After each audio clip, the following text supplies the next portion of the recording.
Good morning, afternoon, evening, wherever you are, and welcome to NerdTube. And it's time to talk Tales of the Jedi. At this current moment in time, I am just with Gary. Hopefully, some more people will join us as we progress in this stream. How you doing, Gary? Do real well. Very good, very good. Okay, so the limited series was on Disney Plus. It had 6 episodes. It was mainly it was called Tales of the Jedi, but the reality is it was tales of Ahsoka Tano and Count Dooku. Um, even though that's not really what I was necessarily expecting from the show, um, it was nevertheless very entertaining. What I did get to see, Boswell, I'm sorry, there's a lot of feedback coming from you, mate. I'm with headphones, mate. You can't hear me. Yeah, no, but there is something coming. It's not your headphones. It's like a power surge. Okay, all right, fair enough. I'll turn down Um, me headphones up. Try, okay, see, try and say something now. Can you hear it now? no, it's fine. It's fine for Right, now. I take all my headphones down, so it might be that. Okay. All right. So we had, like I said, we had 6 episodes. The first episode about Ahsoka Tano. Then we had three back to back episodes about Count Dooku. Then we went back to Ahsoka. These shows were made by the people who made the Clone Wars. And so you can see that Clone Wars art style in this. Before we break things down and talk about certain things, how did you find this show overall? All 6 episodes, the whole series.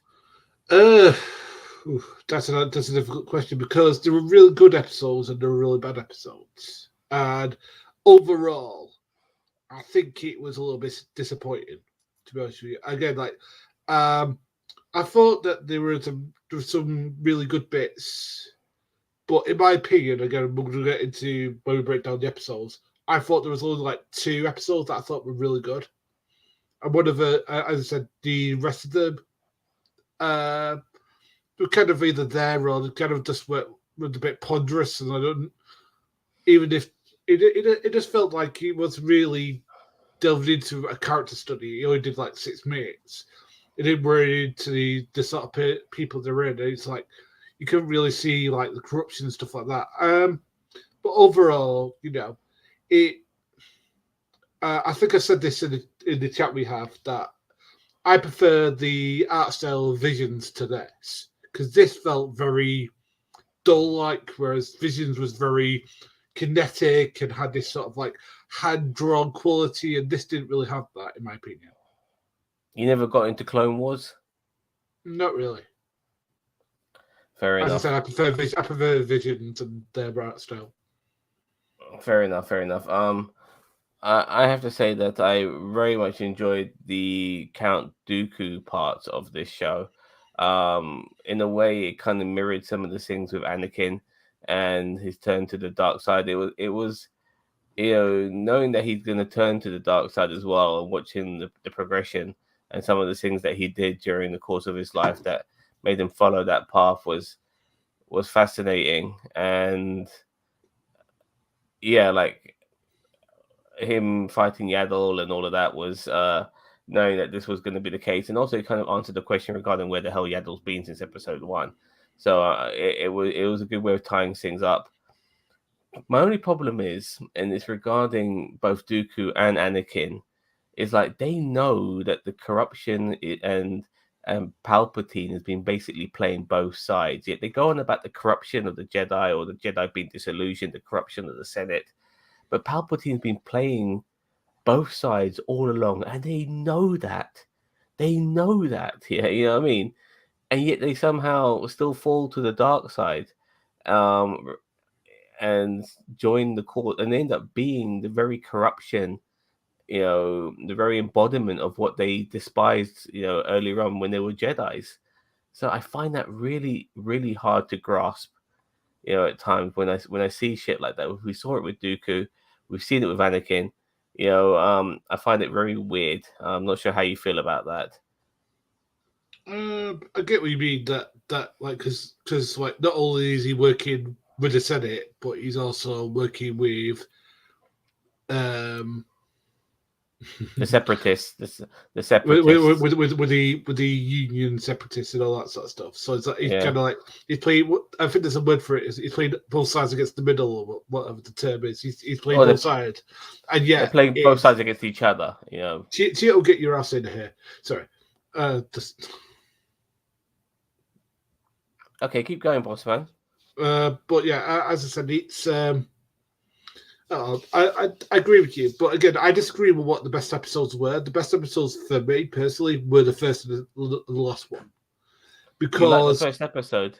oh yeah, I mean, I kind of sighed a little bit when we had the I yeah, well hopefully, but the one thing I didn't like about the first episode was I call it the Lion King trope where the mysterious old leader comes to see the new baby. You know, I kind of hate that trope, but I got to understand about the race and ethnicity and sort of like traditions of Ahsoka's people. Like, you know, and they didn't have to go say, well, this is what I'm doing. They kind of like, you got the sense it was something dangerous when she grabbed the gun and that she's taking Ahsoka to go out hunting and stuff like that. And it's kind of like, she didn't say why they're doing that. They kind of just said, like, you know, it's, you know, kind of without saying it's our tradition, blah, blah, blah. And it kind of like made me like that because there are certain even on in the UK in the Earth in 2022, there are still tribes out there who you've got to kill a lion before you're a man, or you've got to kill wild animal X. And if you're exposed, you're there on your own. Basically, you know, basically it was your time to be killed, as it were. Whereas, so this was kind of like bringing in a lot of like.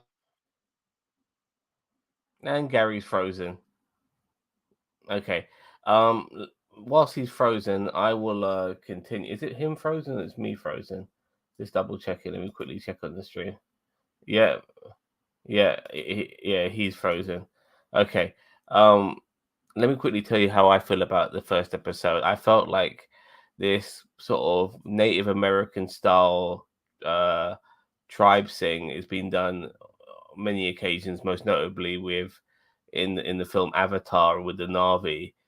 You know, it's it's it's really stupid in my opinion. I didn't like Baby Ahsoka as well. Let me just remove old Gary and put in new Gary. Here we back. So as I was saying, I didn't like this sort of a Native American style tribe thing. We've seen it before. Like it's really hard for sometimes these writers of sci-fi to really think outside their box.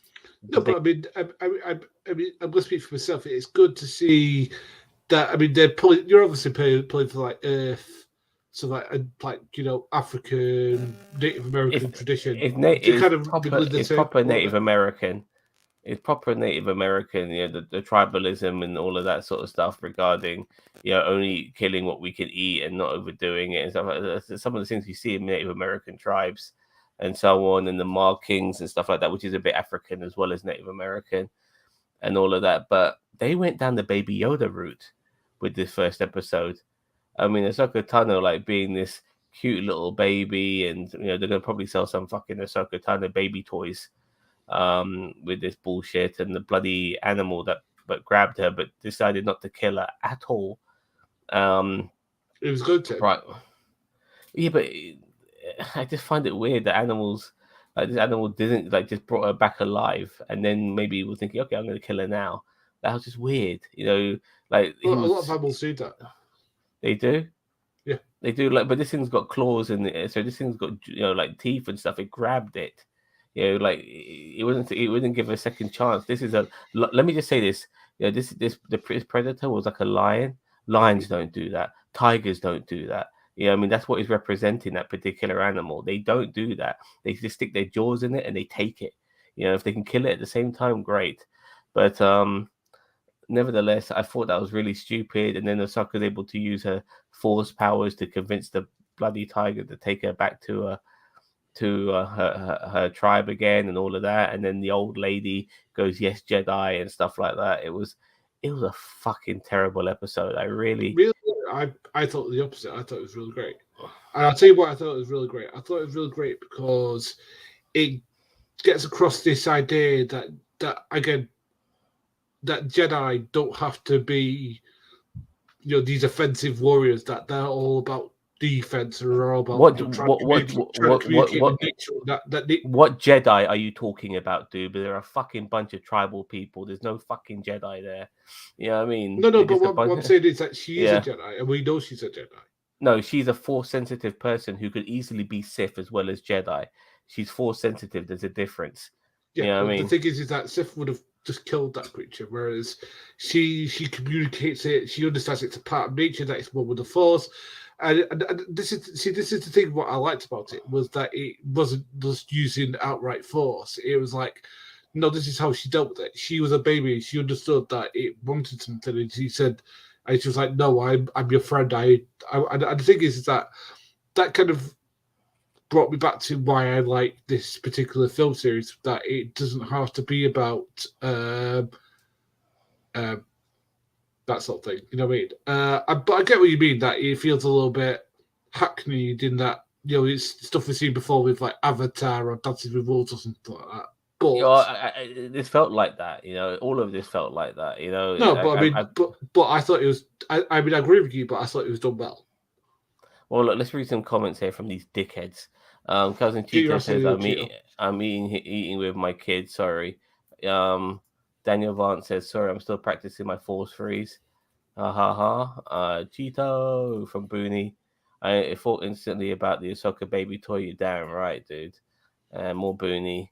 It felt very much like Ezra and the Loth Walls from Rebels. I never got into Rebels, unfortunately. They're leaning into the Jedi as having spirit animals. And finally, but most importantly, force sensitive. You are correct, Zam. All right. I will give our marks later on when it came individually as well as the series. Second episode is where things start to get interesting because we see a young Count Dooku, a young Master Dooku. Let me rephrase myself. I don't know if Dooku's got a first name or not. If Dooku is his first name and he hasn't got a second name, who knows? Count But probably. no, he becomes Count after he leaves the Jedi Order, but he takes back his old title once he's no longer. But as a Jedi, he's Master Dooku, and he's with a young Qui-Gon Jinn who's a Padawan at this particular time. The person they got to voice, Liam Neeson did voice his older self in this, but the person they got to voice Qui-Gon Jinn was like, come on, like the guy didn't sound. No. There was a couple of come-ons, and Qui-Gon Jinn wasn't one of them. The person doing Christopher Lee was a come-on. He didn't even attempt to do Christopher Lee. I mean, even I can do Christopher Lee. It's not hard to do. All you have to do is just go. It's the same actor who's done him in the Clone Wars. Yeah, it does. Christopher Lee is it's hard to, it's easy to do. Anyone can do it. You just do Christopher Lee. I can't do it, but the point, but the point is that the guy who's supposed to sound like a young Liam Neeson doesn't even feel like a young Liam Neeson remotely, and at least the guy who done Count Dooku or Master Dooku in this case was the same person who did it during the Clone Wars. So you can feel, after 7 seasons of Clone Wars, you do feel that okay, I'm used to this person being Dooku, but this Qui-Gon Jinn character, that didn't sound remotely like Liam Neeson. But nevertheless, they're in this village which looks like Sleepy Hollow, and apparently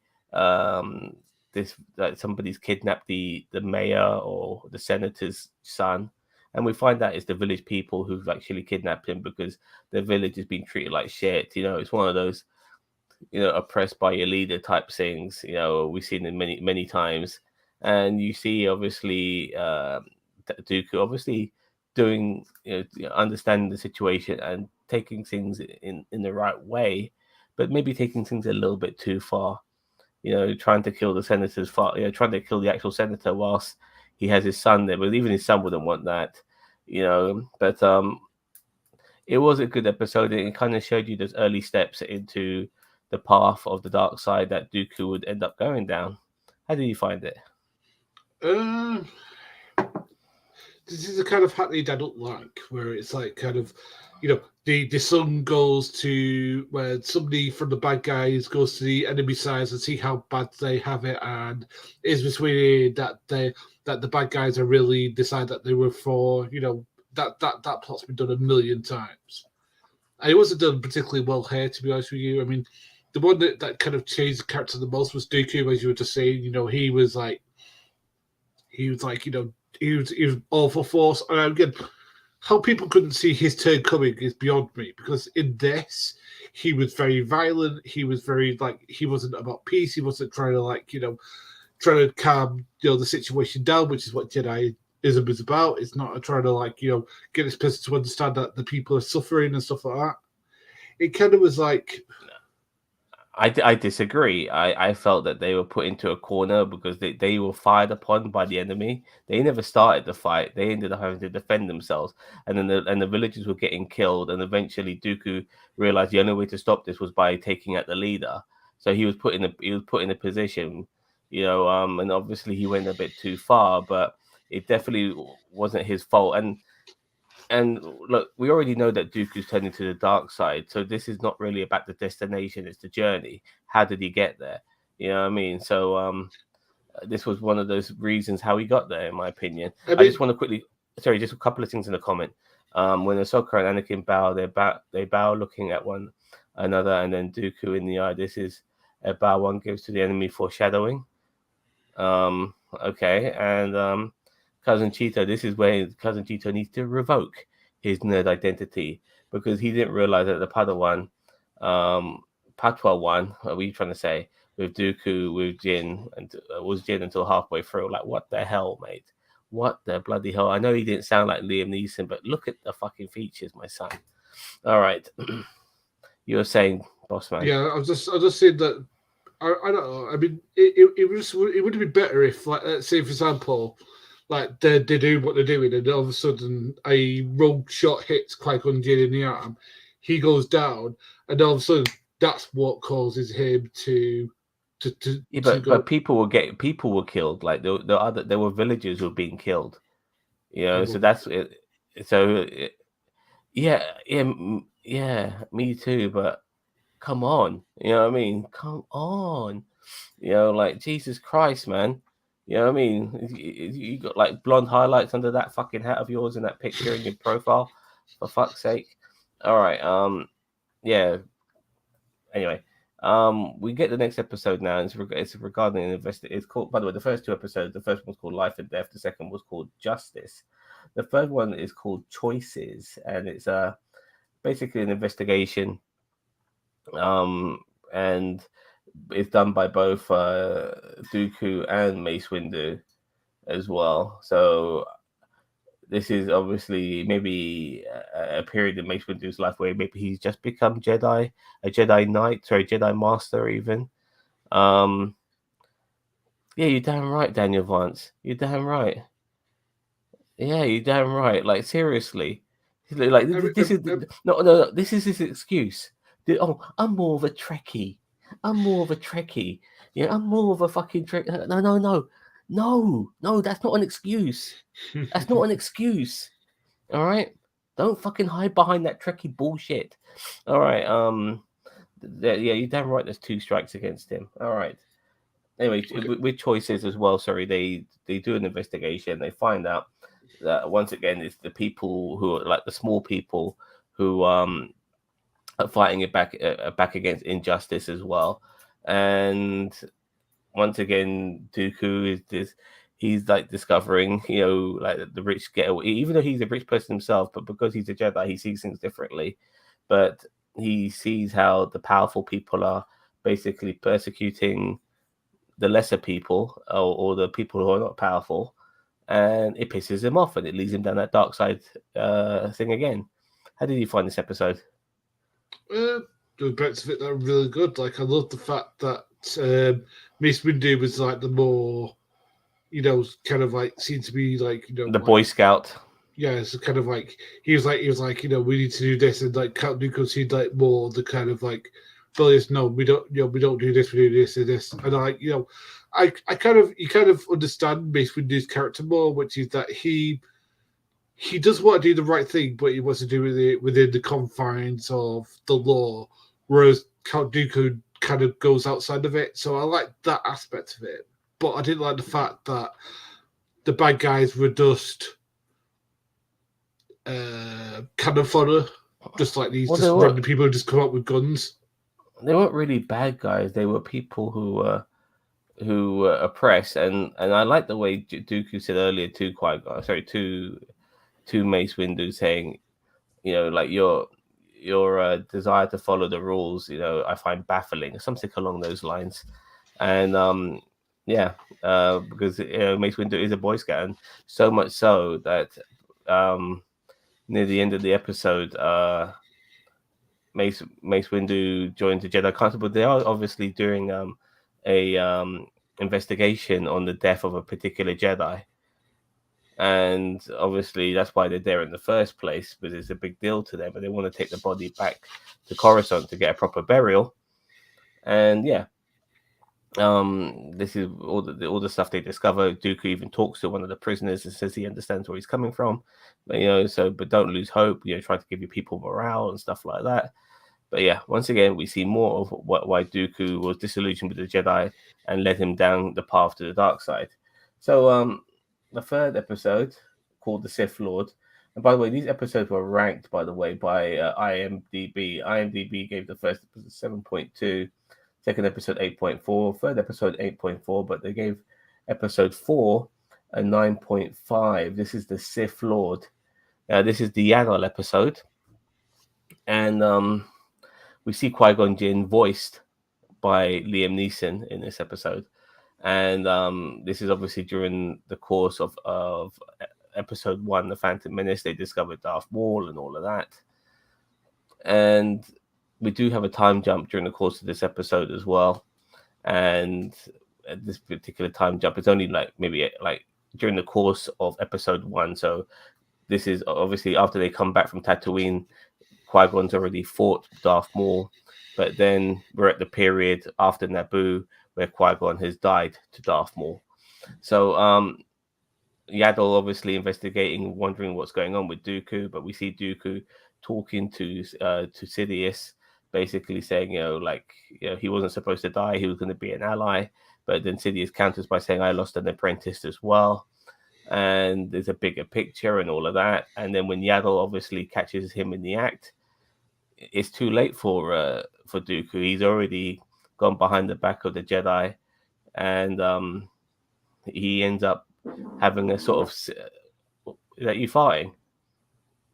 Maybe. Anyway, okay. He then has a Sith Lord initiation, a Sith Lord initiation ceremony where he has to kill Yaddle. He does. After Yaddle tries to, she does get initially crushed by a door. But then she obviously opens the door with the Force, and then she's so drained of power. And by the way, Bryce Dallas Howard is voicing Yaddle, and she's not talking like Yoda, by the way. She talks in proper sentences. Yeah, that's something that I found a bit weird. It's just like, well, I thought it was a thing of his species that they spoke like that. No, I don't mind that. That doesn't bother me. But I just, at least it was confirmed in a way that she talks normally. I think it's just maybe to make Yoda a bit more special, which I'm totally fine with. But she's not as strong as Yoda. She's nowhere near Yoda's level.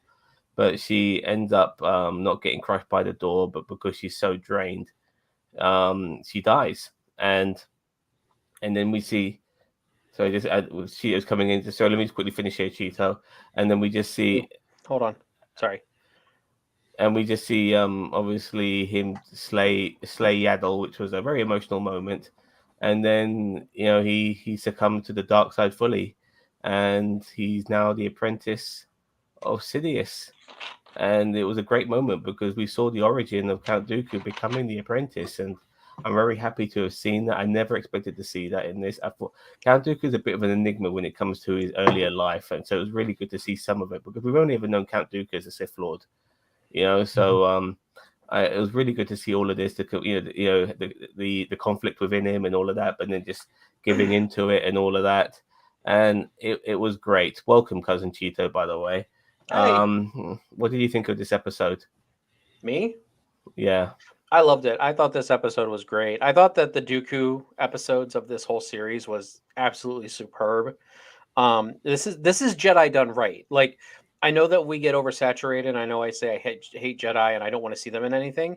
But like right now, we have Andor, not a single trace of Jedi. And then you give us this little thing with some Jedi in it. And it's like, okay, I can take this because it's not freaking Jedi in every single thing. But the Dooku stuff was just great. I loved it. I love the way it was written. I love the way that it was done. I love the way that we get to see his descent into the dark side. And I mean, it kind of actually humanizes Anakin's descent into the dark side because now we've seen it, between two morally conflicted characters. Because I mean, Dooku's not wrong on a lot of the stuff he says, about the powerful are corrupt and everything like that. He's not wrong. Anakin was But more of just a whiny bitch. what do you think of my issue here, though? Because I said that both Anakin and Dooku end up realizing that the very corruption that they're fighting against is what they end up joining. You know, that they know that Palpatine's playing both sides. They know he's the Sith Lord, but they end up joining him, even though they're against all the corruption in the first place when they were Jedi's. I just find that really weird. It is a bit of a stretch. I will give you that. I did agree with you on that fact that is kind of a stretch, but at the same time, they're kind of in it too far at that point. And like, I mean, obviously Dooku was conflicted because he didn't want to kill Yaddle. Like, I mean, he wanted to have Yaddle join, Hmm. and also Qui-Gon before what happened in Episode 1. But yeah, I don't know. I don't know. I really felt that like all of Dooku's stuff was just so beautifully done. It like makes me go back and appreciate the character that much more. Like in between episodes 1, 2. Well, not really 1 because he's not in there, but 2 and 3. Like I don't know. I really feel, and even it brings more substance to the conversation between Obi-Wan and Dooku on Geonosis, where he's like, "Your Master Qui-Gon would have joined me," or whatever, and it's like that was his intention the whole time.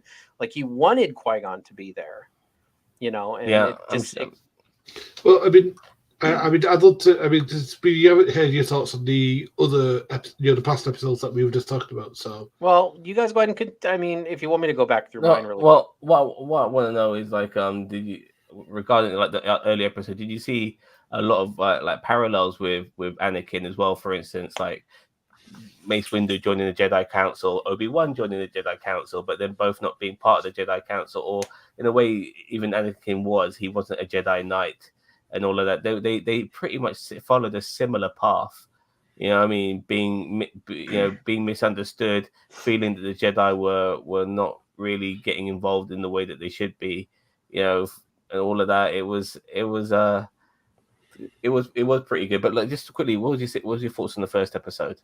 I thought it was okay. I mean, yeah, I agree with a lot of your points that it did the tribal bullshit. Like, first Yeah. episode, born in a tribe. Oh, it's the great, oh, it's a Jedi. Saber-toothed tiger is very ginger with the kid until it gets it to its den, and then all of a sudden Ahsoka wins it. Like you could blame the Force for all that, but that's one thing I don't like about the Force is that it's kind of your ultimate cop out. Oh well, the Force made the cat not harm her while it was taken. So it was okay. Like I didn't love it. I didn't hate it. No, once the Dooku stuff hit, that's when I was like, that second episode, I was like, oh, I like this. I The like Sleepy this. Hollow episode. Yeah, the Sleepy Hollow Yeah, episode. I was like, oh, I like this a lot. Like I knew yeah, I was, as I said, the first episode didn't hook me. Second episode did. yeah. Me okay, too. Choices as well. The third episode with Mace Windu. Did you like that as well? I did. That was kind of the in between. I mean, more descent for Dooku. Mace Windu being in it kind of helped, but them doing the whole, Dooku basically getting overlooked for Mace Windu. It made sense, but at the same time, it's just kind of like meh. I thought it was better just for Dooku kind of asserting his own authority because he thinks that he almost thinks he's above the Jedi Council authority because he thinks he knows better, which he honest and truly at that point he probably did know Oh, better. also, before I forget, like, yeah, your pop-ups are like causing feedback, boss man. Um. so I'm just closing Anyway, stuff off because I was hearing things in my head. Sorry. okay.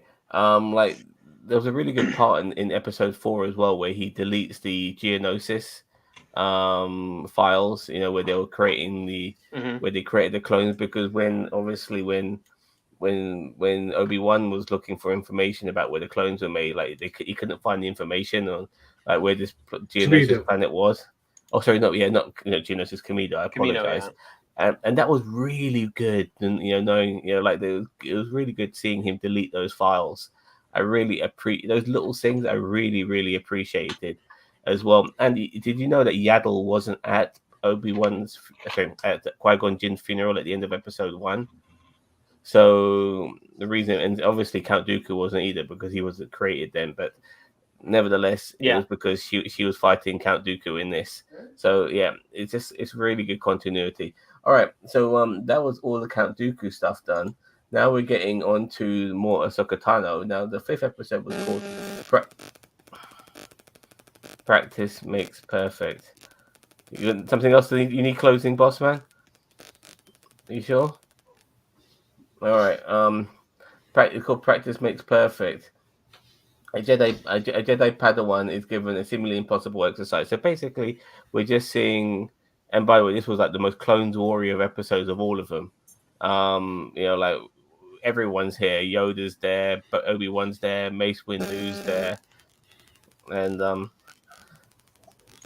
and we basically see Ahsoka Tano basically training how to deflect, bolts from living beings because apparently droids are predictable while people ain't.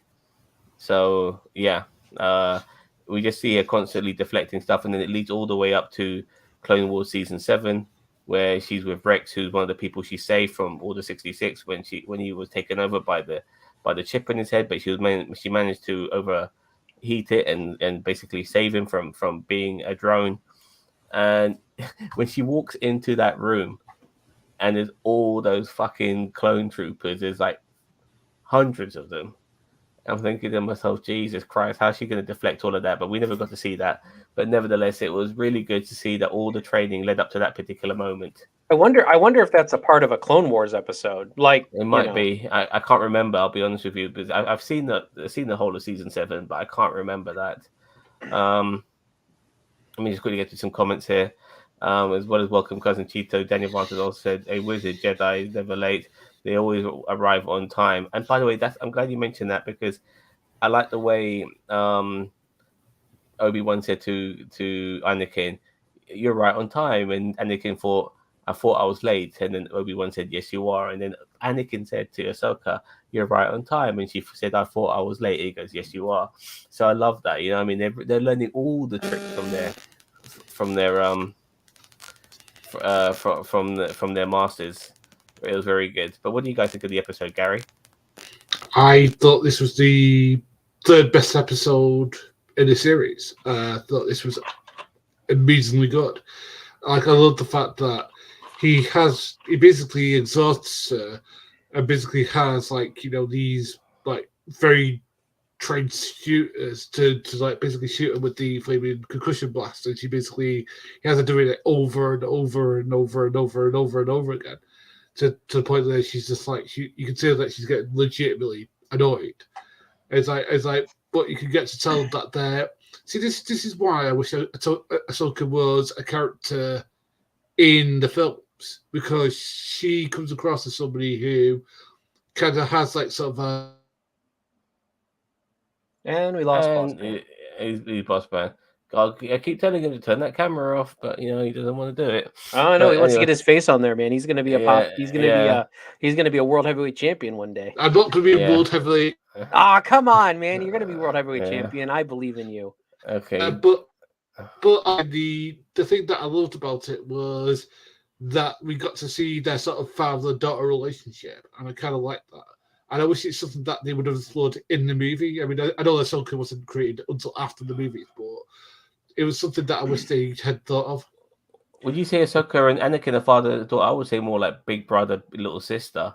That's how I see them. I'm not sure if you guys agree with that. I haven't seen all of Clone Wars or Rebels, so it's kind of hard for me to. I mean, I guess you can go either way. I would say maybe in the beginning. He's not that much old. He's not old enough to be her dad. You know what I mean? Yeah. He's still a young man. He can still be parental without being age appropriate for it. Well, by about Ahsoka, 4 or 5 years. It's a bit weird, don't you think? I mean, Ahsoka has the Miles Morales problem, where it's like I love Miles Morales from Marvel, but like I hate the entire Ultimate Universe, like from Marvel. Like the Ultimate Universe is garbage. But the one bright spot that actually came out of the Ultimate Universe was Miles Morales Spider-Man. I love him. So it's like Ahsoka. It's like I I love I love Ahsoka. I think she's a great conflicted character, and she's been really well written. But at the and Thrawn was from the extended canon way before, but he was written great in Rebels. But he was from what I hear, but he was great in. But Ahsoka's, or I'm sorry, but Thrawn is extended canon from years ago. I faced him in Tie Fighter, like in the game Tie Fighter. So anyway, but now it's like the Miles Morales problem, where it's like I like Ahsoka like a lot, but it's like I kind of wish she was in the movies, because it's like I want to like her, but then they always have to work around her not being in the movies, and it's just like it's hand holding. You know what I mean? Like, I agree. I mean, see, I'm going to ask you a question now, and Sam as well. Do you think that Thrawn should have been in the sequels somehow? Because I believe he should. Sequels.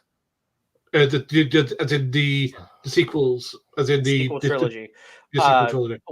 If it wasn't in the hands of Ryan Johnson or J.J. Abrams Or Kathleen Kennedy. or Kathleen Kennedy, you are Which correct. is the main culprit. Thrawn was a part of the sequel trilogy in the books. Like that's where he originally came from. So this is the problem with Disney. Like people say this is what we want, and they don't give us that. Okay, fine, you give us a sequel trilogy. They don't give us Thrawn. Oh yes, we know he was in the Clone Wars, but doesn't mean that he can't be in the sequel trilogy. And then what do we want after that? He was in Rebels, and he was also in books and video games. Okay. Sorry, I apologize. Okay, and on top of that, we want Old Republic. Nah, fuck you. We'll give you High Republic. No, we don't want High Republic. How do you not know that, Zam? Why didn't you get your nerd card revoked? Because you didn't know Thrawn was in the... Okay, sorry. I can't believe you bought... I can't believe this... I'm sorry. This dickhead bought Gotham Knights. I hope he got it for free. Anyway... no, I don't. I hope he paid for it if he's ditching us for that. Yeah, Yeah, exactly. I hope he paid full price. Makes me eager to see Ahsoka series. Ahsoka and Ezra Bridger teaming up. I'll be up for watching a Thrawn series. Give us that. Fucking hell, guys. Sorry. I want Thrawn to collect the Midichlorian stones and combine them together, and then snap, half the universe away. You got it for free. Fair enough. Yeah, I know. I knew he would. I don't know. A Greek, that's ginger. That's what I take you for. All right. So yeah, this I thought this was a very run-of-the-mill episode. I didn't really take much from it. I think if it's funny, even though there's like individual stories to a degree, because there is a bit of a lineage to some of these stories. But nevertheless, if there was a filler episode, this was it. Okay, on to Resolve now. This was for me the best episode with Ahsoka Tano. In a way, this was the best episode of the show. No way. Yes. No way. Sith Lord was, man. I would say the top 3 are absolutely the Dooku episodes. Yeah. This one would be number 4. The 5th one would be number 5 would be episode 5. And then the bottom of the barrel would be episode 1. Like that's not, and Ginger, no. Tales was not meh. As a Jedi hater, I thought that at least the majority of the show was really good. Yeah, Ginger is like one of these like hot chicks who can always get men but can never get satisfied. I mean? Yeah. That's what Ginger is. So when those girls goes, no man can ever satisfy me. Well then, bitch, you're the fucking problem. Not the men. You are. Anyway, and so are you, Ginger. Daniel Vaughn says, I really expected to see Ahsoka's owl Mariah appear at some point in the background. I don't even know what that means. Like, when I think of the owl, I'm thinking of bloody Clash of the Titans here, mate. You know what I mean? Yeah, damn right. So, We know it, right? This episode, I really like this episode, but I've seen this sort of stuff before. Like it kind of reminded me of that X-Men episode where Michael Fassbender was in hiding in Poland, and he saved that guy's life by using his magneto powers to stop that thing from hitting him, and then obviously people realized that he was a mutant, and his life unraveled after that. And we kind of seen bits and bobs of force users hiding after Order 66, the ones who are still alive, still having to use their force powers sometimes for the greater good or just to save an individual. And obviously Ahsoka did that here. She's like working on a farm. I like the scene as well with Bail Organa when he gets escorted, and before he gets escorted, he knows Ahsoka's hiding somewhere around him, and he's talking to the clone troopers, but he's really talking to Ahsoka. And that was a really good scene as well, basically saying, I'll always be there, we can work together, yada yada. But obviously the Empire are a bunch of cunts, so when this one guy realizes that Ahsoka is a Jedi, he grasses her up, and then this Inquisitor comes along. But what I liked about this is how shit the Inquisitors are. They are not anywhere near the level of a Sith. You know what I mean? They are not. That's why they're Inquisitors. They're not Sith. And fucking Ahsoka, when she had to finally fight this guy without a lightsaber of her own, took this guy to school and fucking killed, because she's pretty much master level now. You know what I mean? She's pretty much a Jedi master. I love how she just owned him. Like, I was just like, oh, yeah. I was like, mwah. Oh, it was see, this is the reason I like this episode, because we don't usually get to see what the Seven Sisters or the Inquisitors would look like against a very, very, very high level Jedi. And here we got to see what that would look like would be it's over very quickly. Well, that's because there weren't Inquisitors back in this is a lot of Star Wars suffers from retconning. You know what I mean? Inquisitors is a retcon because Inquisitors never existed in the original. I mean, Seven Sisters are retcons. Yeah, like all of them are like retcons because it's like they didn't exist in the original, the original trilogy. Even in the prequels, they didn't exist. So it's kind of like they have to dance around this idea that there were no Inquisitors, so we have to kind of give a reason why there were no Inquisitors in the original trilogy. I almost, and I know I'm going to get so much crap for saying this, and I don't want Disney to do it, but I almost wish they would redo the original trilogy just to update it. I know I'm going to get some crap for that. No, I mean, but I'm with you. Hold on, boss man. I'm not a fan of the original trilogy all that much. Return of the Jedi is my favorite. I don't think that Empire Strikes Back is as good as everyone says it is. In my opinion, I know, kill me now. And A New Hope was kind of like the Starfighter battle at the end was the only really good thing. Like, I really didn't. I mean, I don't see what the appeal is to the original trilogy. And I'm not saying that the prequels or the sequels are any better than it, but I don't think that everyone who has the original trilogy in this bar this far above it and everything else is done. I would kind of place them closer together.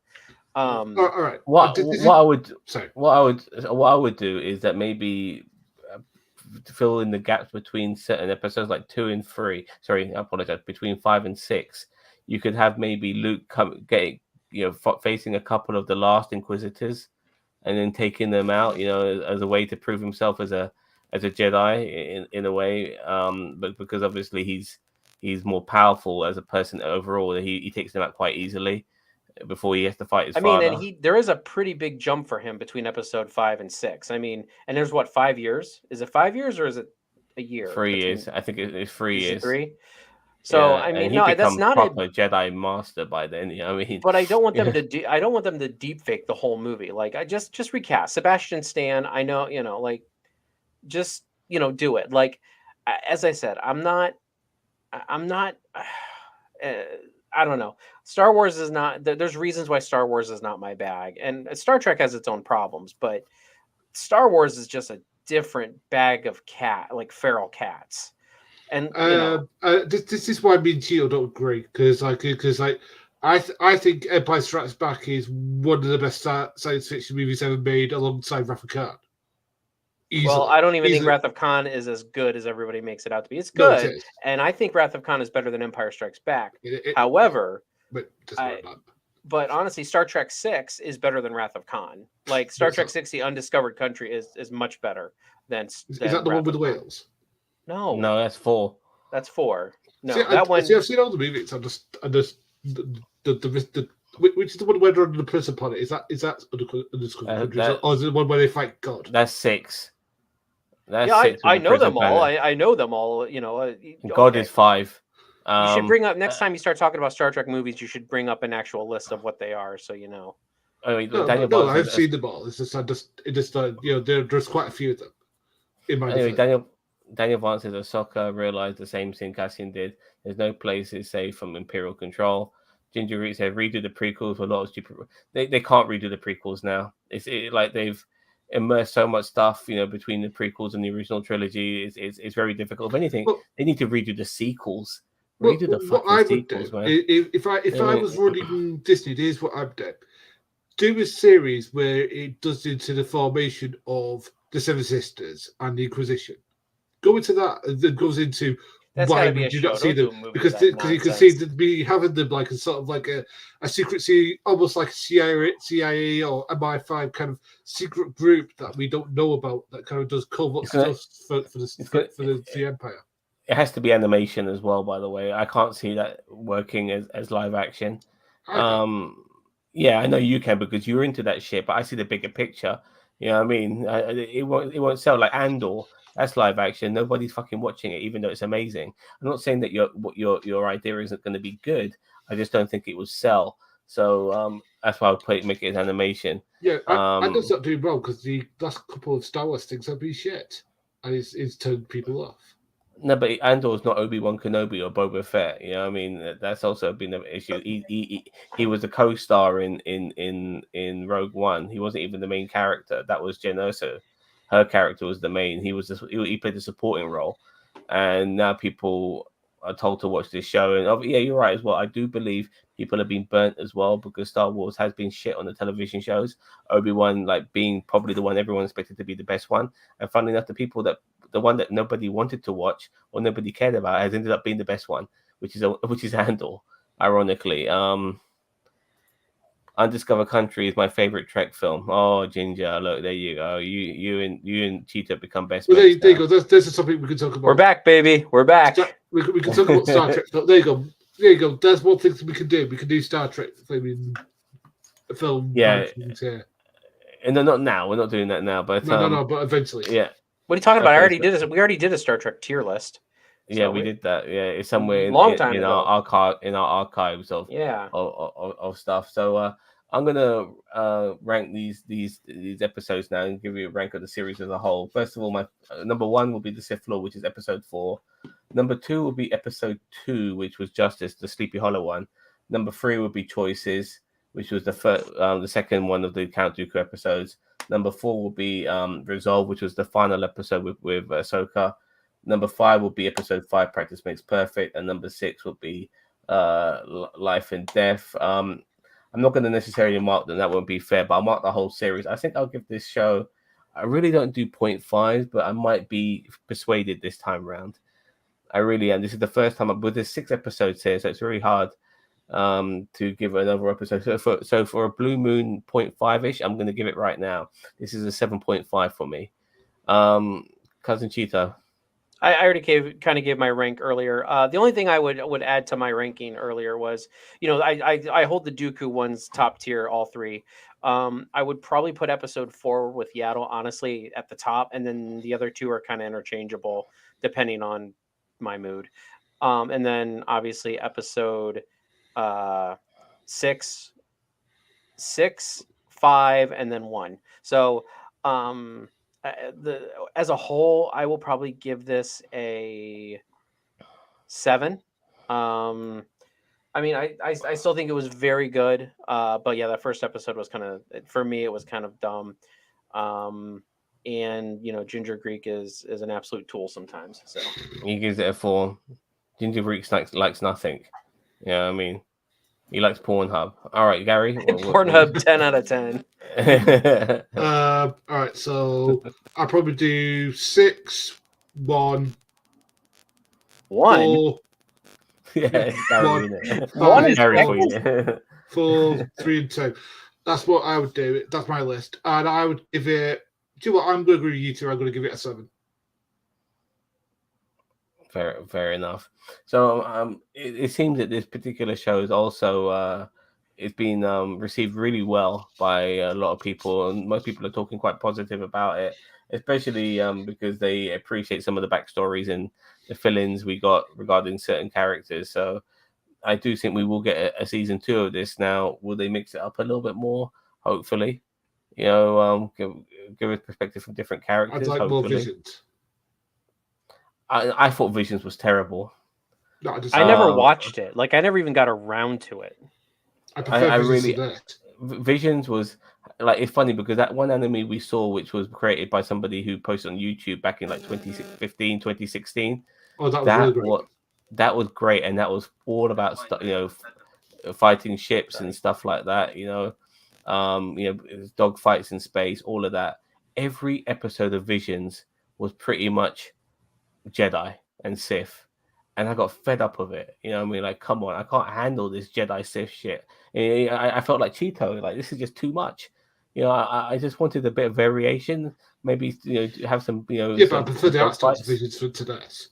Some every art style episodes in there, dude, it's not the same art. It's not the same art style, though, was it? Some of all the art styles were different, and the Kurosawa episode, with the Sith Lord who comes into town to save that town, that was pretty cool. There was the odd good episode. I think the one episode where the mate, your computer dude, boss man, yeah.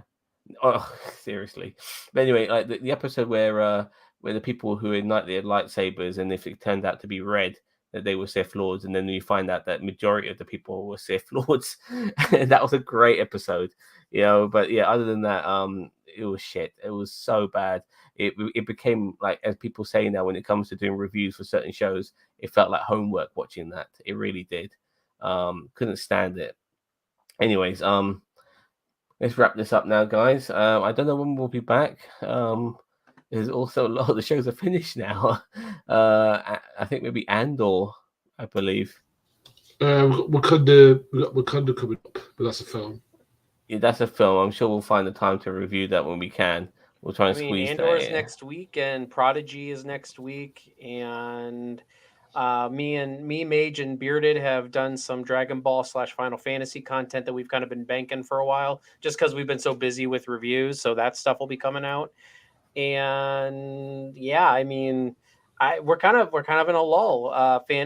Monday will be Halloween. We're going to have our Halloween fan film reaction, which is going to be a Batman themed fan film reaction. Is it Long Halloween?